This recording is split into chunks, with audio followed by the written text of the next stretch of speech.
customers impacted, but some customers may be impacted for a less duration than others. So at the moment, we're forecasting anywhere from 600 to 650,000 because of the additional switching operations we were able to do to reduce impact to 50,000, and especially if we're able to bring Humboldt on this evening, that's an incremental 60 to 80,000. Here in the front row. We'll go in the back, and then we'll come to the front row. Going whatever order. No, you're going first in the back. Hi, Gail from Cron 4 News. So your customers are angry with the lack of communication and calling it horrific, with 1 day notice for potentially hundreds of thousands something households who will be in the dark. Lori, you want to take that question on customer communication? So thank you for the question. As Sumit stated, this is a dynamic event, and as the event continues to unfold, we're doing our very best to be in advance of that and communicating to customers. There are some instances where the conditions changed, and we were communicating with customers closer into the actual event than we would have liked to, but we're doing our very best to provide ongoing communication and ongoing support to our customers.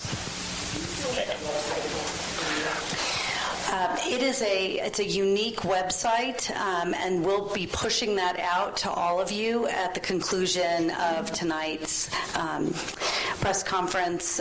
It will be on all of our social channels, and we'll be tweeting that out at the conclusion of this conference. Thank you. I'm Megan Goldsby with KCBS Radio, so I want to make sure I understand the East Bay, South Bay phase. It was noon, it got pushed to 8, it might be 10. Is there a world in which it doesn't happen at all? Can we keep pushing this back through the night, or can we tell those customers, oh no, it's happening, we just are pushing you back as we watch the weather? Yeah, so based on the latest weather forecast that we monitored, it looks like this wave's first going to start in the Sierra, and it's pretty much starting now.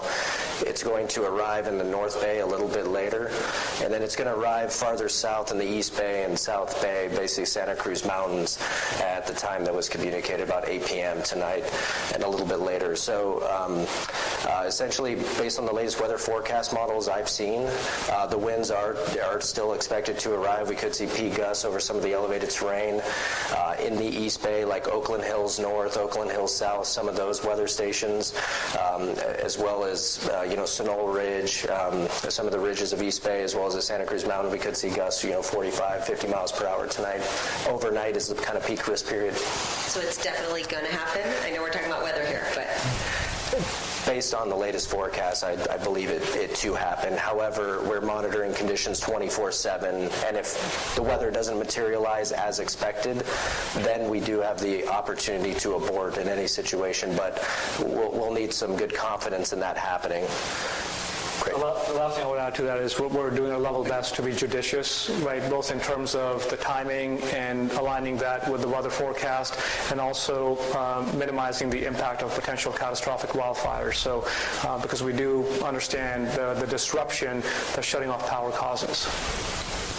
On this issue of safety to employees, there are reports of egging of a PG&E station or office in Northern California, and shots at a PG&E vehicle that the CHP reported this evening. Can you talk about, do you have specific reports of assaults against workers or property? I think what you're referring to is what may have occurred in Colusa County. I think that occurred yesterday or last night. We would refer to the local authorities for the details of the incident itself, which is the reason why, kind of in our prepared remarks, I ended on that comment. It's critically important for us to be able to get this message out there. When you see a marked PG&E vehicle or contractors that are working on our behalf, again, just a reminder, they're no different than our customers, and their families and their kids go to the same schools that our customers do. So it's critically important that we're providing a safe environment for them. And those are the types of incidents that really cause us concern. Again, in that specific incident, we don't know the specific details. The local authorities may have that, but it's our responsibility to ensure the continued safety, not just of our customers and our communities, but our employees and our contractors as well. And by keeping everyone safe, that's going to help get everybody's lights back on quicker. If there's a law enforcement situation, that's just going to cause the outage to continue to go on. So, if I could follow up on the last question. Sure. Can we get you a microphone? I would love it. Thank you, Dan. There is a narrative out there that much of the billions of dollars that was earmarked for maintenance, at least part of it has wound up in shareholders' pockets. Can you assure me that every dollar earmarked for maintenance over the past 10 years has actually gone to maintenance? Well, thank you for that question, Dan. I haven't focused on that. That is not a question on top of my mind at the moment. That's a historical issue from my perspective. There's a lot of people that are focused on that issue.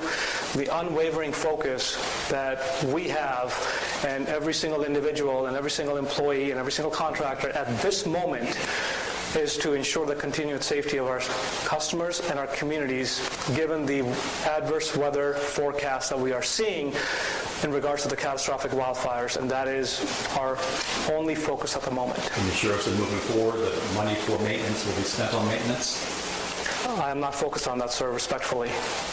Last question. We'll go with one more here and one for Christian. Can I ask too, Jean Elliott with NBC Bay Area News? One is sort of well, let me ask one and then I'll ask the other. Bringing power back on, you said the weather event is supposed to end on Friday. Does that mean that's when inspections will begin? And inspections will happen during the day if there are repairs needed? Can repairs happen at night? And so if the weather event ends on Friday, when is the earliest folks in, say, Sausalito can expect to have their power back on? Thank you for that. Thank you for that question. So, in regards to the process, so there's two different areas. You mentioned Friday. So Friday applies to our Phase 3, which is in the Tehachapi area, because we're forecasting that peak risk to continue through tomorrow into Friday. So that's the about 4,300 customers we identified in the Tehachapi, Kern County area. In regards to a large majority of our customers that have been impacted in Sierra Foothills and East Bay and South Bay, we anticipate at the moment, again, this is the weather forecast, to be able to have the all clear, meaning the adverse weather forecast subsides and traverses through our service territory during that time frame, at which point we can begin our visual inspections. And as we do the visual inspections and we identify circuits and lines, if there's no damage, we'll be able to do that restoration in a very short time frame. Where there is potential damage, that may take some additional time. So the key takeaway, if we get the adverse weather that subsides around noon tomorrow, that's when we're going to commence with more than 6,300 qualified personnel, 45 helicopters to start the visual inspections and safety inspections, and you're going to start to see the restoration come on at that period of time. We do have to typically stop at sundown because those visual inspections can only be done safely during daylight hours. And then sort of a technical question. So these happen in waves. Why does it happen in waves? Are people at a substation? And it would be the reverse in bringing power up. I'm going to guess it comes in waves. Can you explain the waves? Sure. It's the coexistence of the weather itself. So Scott previously talked about when you typically see this northeast offshore wind pattern, it starts with the north-south winds in Sacramento Valley, comes in through Sierra Foothills, and then later traverses to the North Bay area, and then later traverses to East Bay. So different parts of our service territory see peak risk at different points in time, and then with the electrical grid, it is the source feed typically is at the substation. So when we start to de-energize, especially the large footprint that we're talking about here, we also have to work closely with the California Independent System Operator, CAL-ISO, to ensure that we're not compromising the stability of the power flow, because we are all interconnected on the western grid. So that's the reason why at times you'll see an impact in North Bay, even though there may be a peak risk that's happening in the Sierra Foothills. So that's the reason why you see the wave and the sequencing. And the reason why we do the sequencing is, again, what we stated before. We want to minimize the duration of the impact of the power outages to our customers. Is it manual? No, we have, we could do manual operations, but primarily we leverage remote capabilities through what's called SCADA. It's the Supervisory Control and Data Acquisition System, where we have the ability through our control center to be able to operate our system. So again, just to be clear. Last one, we're coming over here to Christian. Oh, you don't have a microphone, so nobody can hear you on the line. I had a quick question for Ms. Gimono about the that website and how it unfolds. Two things. First off, when people are able to access it, if they are currently in a power shutdown area, will this forward information to them about when their power may be restored, or is this simply a site to let people know which homes are going to be affected, firstly? Secondly, are you sure that it's robust enough? Because there have been a great deal of complaints about the current website, which I believe last night Sumit had said had received 7 to 8 times its normal volume. Are you sure that this new website is robust enough to handle the volume? So the first question is, initially, as we launch tonight, customers will be able to go and find out information around their community and their specific home. As we move into tomorrow, we're going to start building the capabilities for us to post estimated time of restoration for customers. So tonight it's outages, and then as we move through the next 24 hours, we're going to build out the capability so that we can have customers receive information through that source around estimated times of restoration for their homes and their communities. The second question around the robustness of it, it is robust. We're using a third party to host this. We've been working very closely with Cal OES and the CPUC. They have been supporting us and reviewing this as we have been building this out, and we are confident that it has the robustness to handle the volume that our customers are going to need as they come into the site. This will not be a site that customers can use to pay their bills or to do other types of transactions. That will still be housed on pg&e.com.